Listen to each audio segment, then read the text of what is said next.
Hello everyone and welcome to this week's episode of the Weekly Rewind. This is for Monday, May 11th, 2015. I am your host, Banksley. We're going to take a look back at the past 7 days of our Twitter feed at attractions. So let's get started with May 4th. We were over at iDrive 360 for the official grand opening of the Orlando Eye, Madame Tussauds Orlando, and the Sea Life Aquarium.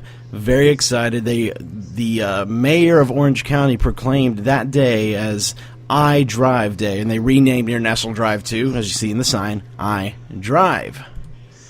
Also over there on this day, we shared this Vine post of a mechanical bull that's going to be inside the Cowgirls Rock Bar that's going to be at iDrive 360. They tout it as Orlando's only mechanical bull.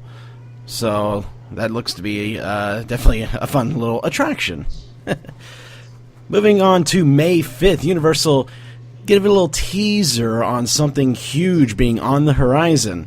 I mean, if you know what all the rumors have been going on, it's King Kong. They're finally going to announce King Kong, and in fact, on May 6th, they did officially announce that Skull Island Reign of Kong is coming to Islands of Adventure summer of 2016. This is some concept art of what the ride is going to entail. This is the outdoor part of the ride as you head into the show building right there. The cars look very similar to the Kilimanjaro Safari vehicles, so definitely interested to see exactly how the ride system works. There's going to be lots of stunning visuals. I think there's even going to be an animatronic Kong in there. I hope so, because I would love to see some animatronics and not just screens. 1 year away. Can't wait. On May 7th, we shared this photo of some of the scaffolding that's already coming down over at Skull Island. Beautiful rock work for the temple there. Love that it looks like the faces. That's so cool. Also on May 7th, Wibbly Waffle on Twitter shared this photo of one of the facades at Disney's Hollywood Studios on Streets of America is themed to Mr. Gold's shop on Once Upon a Time. Neat little addition there, synergy working its way into the park, of course. And we were over at Universal also to check out this construction here for the former NASCAR Sports Grill that is going on. Don't know officially what's going there. Heard rumors, though, there may be some sort of NBC Sports Bar themed. Don't know for sure. Won't know until Universal makes a formal announcement.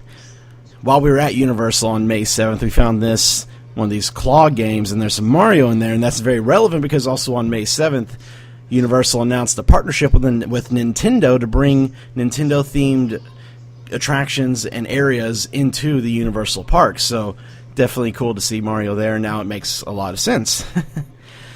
On May 8th, we were over at Legoland, Florida. You can see here the walls are down for the Legoland Hotel. It's officially opening on May 15th, so we'll be excited to go check that out this weekend.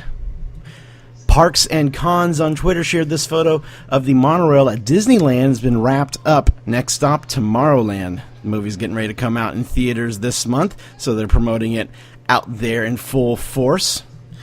One of the main reasons we were out at Legoland, Florida on May 8th was because we were updating our annual pass from our regular Legoland annual pass to the Awesomer Pass, is what they're calling it.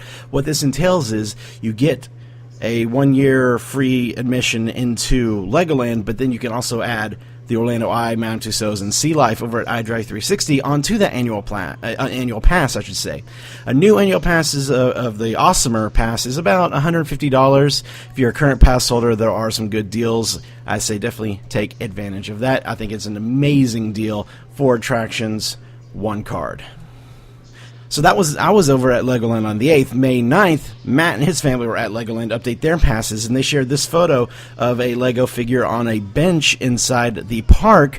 And I'm going to pose this question to you guys. Comment under this YouTube video if you remember where this figure originally came from. It used to be somewhere else here in Central Florida before it made its way to Legoland. So comment below. Let me know if you know the answer to that. We were up on the island in the sky. We're sharing some aerial photos. Here's a look at the backside of the Legoland Hotel. Beautiful pool area. I think it looks gorgeous. It's going to be amazing to stay there. Then over on the other side, looking at the construction for Heart Lake City. You can see there the ride looks to be already installed, adding some buildings in there. I think one of that's for the theater, for the show. It's supposed to open sometime this summer. I'm hearing sometime in June, possibly. Legoland's pretty good at getting stuff up fast, so we'll see what happens. On May 10th, we were over at Universal Orlando. They were filming American Ninja Warrior. The 7th season of the show is getting ready to premiere on NBC and Esquire Network, and they're filming several episodes on the New York Street set at Universal, and we were invited out to cover it.